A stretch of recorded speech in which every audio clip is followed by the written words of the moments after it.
আমার নাম কৃষ্ণ। আমি শহরে এসেছিলাম বন্ধুর জন্মদিনে।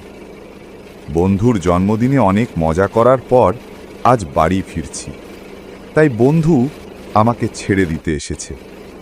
আমাকে আজকের দিনটা থেকে যাওয়ার জন্য অনেক জোর করল, কিন্তু আমি তার কথা শুনলাম না, কারণ আমাকে আজকে যেতে হবে। তা হ্যাঁ রে, আজকের দিনটা থেকে যেতে পারতিস। এভাবে চলে যাবি? কালকে এলি, আমাকে আর আটকাস না। তুই তো জানিস আমার বাড়ির অবস্থা। আজকে না গেলে অনেক ক্ষতি হয়ে যাবে। ঠিক আছে, যাবি যা, তবে বাড়ি গিয়ে ফোন দিস। ঠিক আছে, ভালো থাকিস। আমি চললাম। বন্ধুকে বিদায় দিয়ে আমি চললাম বাড়ির পথে। আমার বাড়ি ননিপুর গ্রামে। শহর থেকে ট্রেন ধরে সেখানে যেতে হয় প্রায় 3 ঘন্টার পথ। আমি হাঁটতে হাঁটতে স্টেশনে পৌঁছে গেলাম।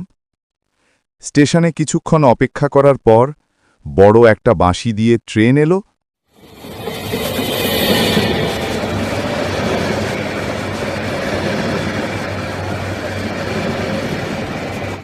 আমি ট্রেনে উঠে পড়লাম।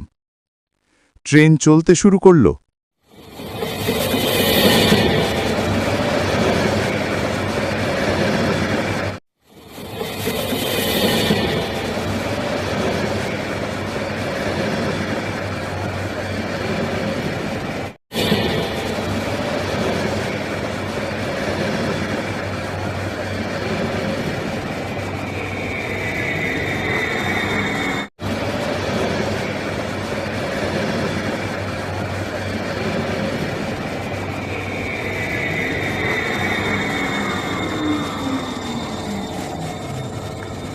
বেশ কয়েক ঘন্টা পর আমি রেল স্টেশনে এসে নামলাম।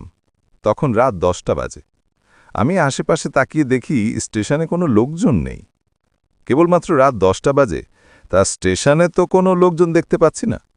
আমি অনেকক্ষণ অপেক্ষা করার পর কোনো মানুষ বা গাড়ি না পেয়ে পায়ে হাঁটতে শুরু করলাম। চারপাশে নিস্তব্ধতা, কোনো লোক বা সাড়া শব্দ নেই। মাঝে মাঝে ভেসে আসছে রাতের নিস্তব্ধতার আওয়াজ। আমার চারপাশ শুধু গাছপালা আর ঘন জঙ্গল। এই রাতে আমি একা দেখে আমার মনের ভেতর একটু ভয় ভয় করছে, কিন্তু আমি ভয় না পেয়ে সামনের দিকে এগিয়ে চলেছি। এভাবে কিছু দূর হাঁটার পর আমি দূরে একটা বাঁশের মাচা দেখতে পেলাম।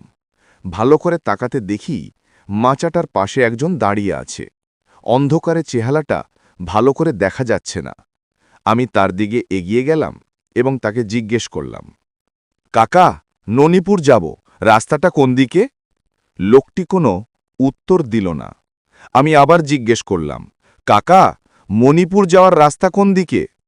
তুমি ননিপুর যাবে? সোজা চলে যাও, তবে রাস্তায় কেউ ডাকলে সেদিকে না তাকিয়ে সোজা চলে যাবে। কেন কাকা, আপনার কথাটা ঠিক বুঝলাম না। না, সেরকম কিছু না, তবে দিনকাল তো ভালো না, তাই বললাম।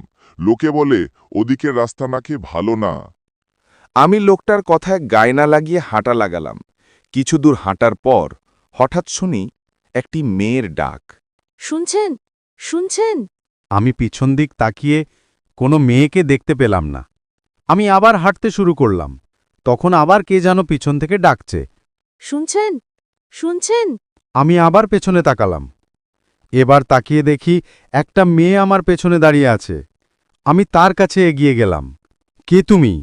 এত রাতে এখানে কি করছো? আমি পথ হারিয়ে ফেলেছি। আমাকে একটু বাড়ি পৌঁছে দেবেন? কোথায় তোমার বাড়ি? ননিপুর গ্রামে। আমি তো ওখানে যাব। ঠিক আছে, তুমি আমার সাথে চলো। তুমি আমার সাথে চলো, তোমাকে আমি বাড়ি পৌঁছে দিব। কিন্তু আমি তোকে শ্মশানে পৌঁছে দিব। এ কি, তুমি এভাবে কথা বলছো কেন? আমি মানুষ নই, আমি এক অতৃপ্ত আত্মা, এই জঙ্গলে ঘুরে বেড়ায়। আজকে তোকে মেরে তোর রক্ত খাবো আমি। আমাকে ছেড়ে দাও, আমাকে মেরো না। আমি তো তোমার কোনো ক্ষতি করিনি। তুই আজকে আমার হাতে মরবি। আমার হাত থেকে আজকে তোকে কেউ বাঁচাতে পারবে না। আমি অনেক ভয় পেয়ে যাই। আমার মনে হচ্ছে আজকের রাতটাই মনে হয় আমার শেষ রাত। হঠাৎ করে শুনি কেউ একজন বলছে, ছেড়ে দে ওকে। আমি গলাটা শুনে তাকাতেই দেখি একজন বৃদ্ধ লোক হাতে লণ্ঠন নিয়ে আমাদের দিকে এগিয়ে আসছে।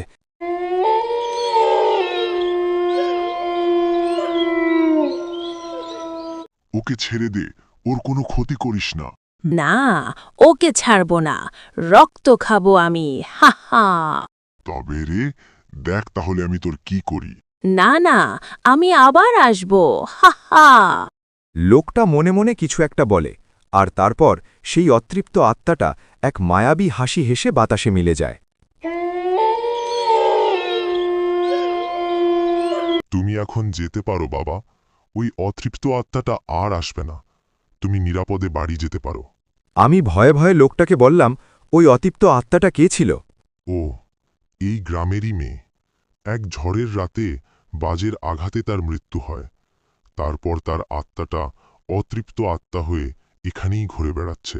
সেই ভয়ানক দৃশ্যটা ভাবতে ভাবতেই আমি বাড়ির পথে বেরিয়ে পড়ি। হাই বন্ধুরা, রূপকথার সুন্দর সুন্দর মজাদার গপ্প এবং সেই সাথে ভূতের ভয়ানক গপ্প পেতে আমাদের চ্যানেলটা এক্ষুনি সাবস্ক্রাইব করে পাশে থাকো এবং ভিডিওটি ভালো লাগলে লাইক কমেন্ট শেয়ার করতে ভুলো না। ধন্যবাদ।